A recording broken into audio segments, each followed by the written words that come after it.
میانی صاحب میں واقع جناب واصف علی واصف کے مزار پر فاتحہ پڑھ کر نکلا تو سورج ڈھل رہا تھا۔ میانی صاحب قبر کا گورگن قبروں پر چھڑکاؤ کر کے فارغ ہو بیٹھا تھا۔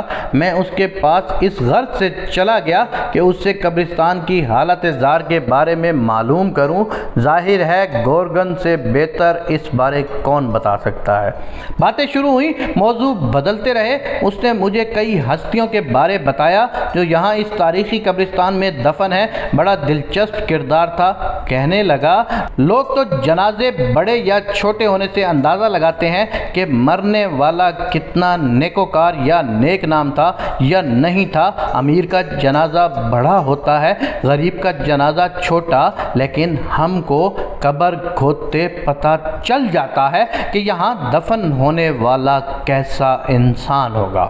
میں نے حیران ہو کر پوچھا، وہ کیسے؟ اس نے جواب میں ایک واقعہ سنایا جو میرے لیے بہت حیرت کا باعث تھا۔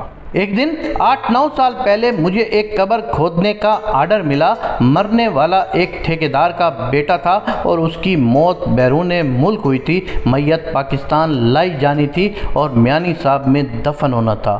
میں نے قبر کھودنا شروع کی۔ شدید حبس کا دن تھا کہ سانس لینا محال ہو رہا تھا۔ جیسے جیسے میں قبر کھودتا گیا مجھے احساس ہونے لگا کہ قبر کے اندر عجب طرح کی کولنگ ہے۔ قبر کے اندر ایسی ٹھنڈ محسوس ہو رہی تھی جیسے اے سی لگا ہو، جبکہ قبر سے باہر آتا تو وہی حبس اور شدید گرمی لگنے لگتی۔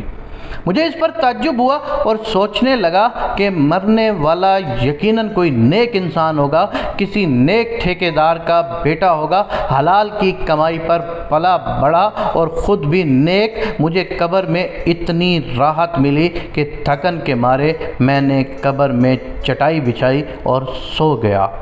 ظہر سے عصر تک میں بے ہوش وہیں سویا رہا۔ عصر کے وقت میری آنکھ کھلی، قبر سے باہر آیا تو وہی گرمی اور حبس۔ جنازے کے وقت سے کچھ گھنٹے پہلے مجھے ایک شخص ملنے آیا اور بولا کہ اس قبر کو بند کر دو کیونکہ میت آنے میں ایک دن اور لگ جائے گا۔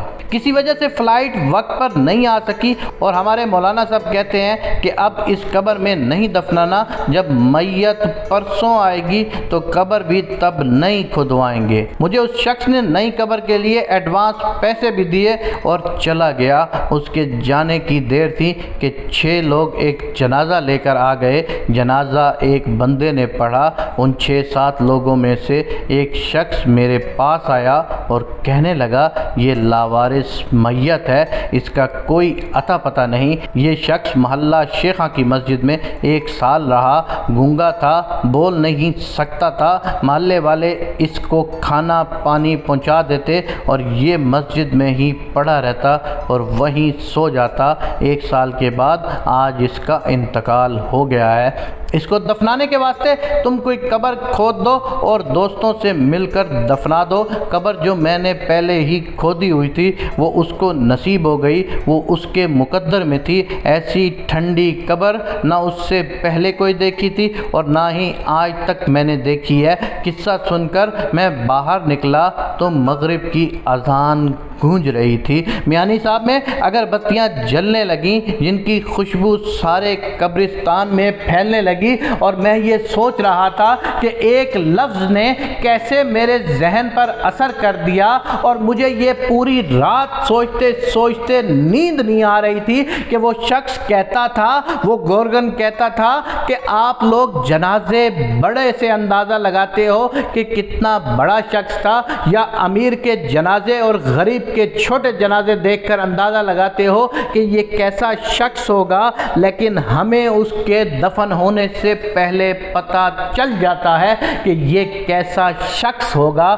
کیا کمال اس نے بات کہی کہ قبر کی حالت سے پتہ چل جاتا ہے۔ میں اپنے اللہ پاک سے ہاتھ جوڑ کر یہ دعا کرتا ہوں اور آپ سب لوگوں سے بھی کہتا ہوں کہ آمین لکھ کر اس دعا میں شامل ہو جائیں۔ میں اور آپ سب مل کر اللہ سے یہ دعا کرتے ہیں کہ میرے پاک پروردگار، جس طرح تو نے ہمیں خوش بخت پیدا کیا کہ ہمیں محمد مصطفیٰ کا امتی بنایا، اسی طرح قیامت والے دن اور قبر میں بھی ہمارے ساتھ اچھا سلوک ہو۔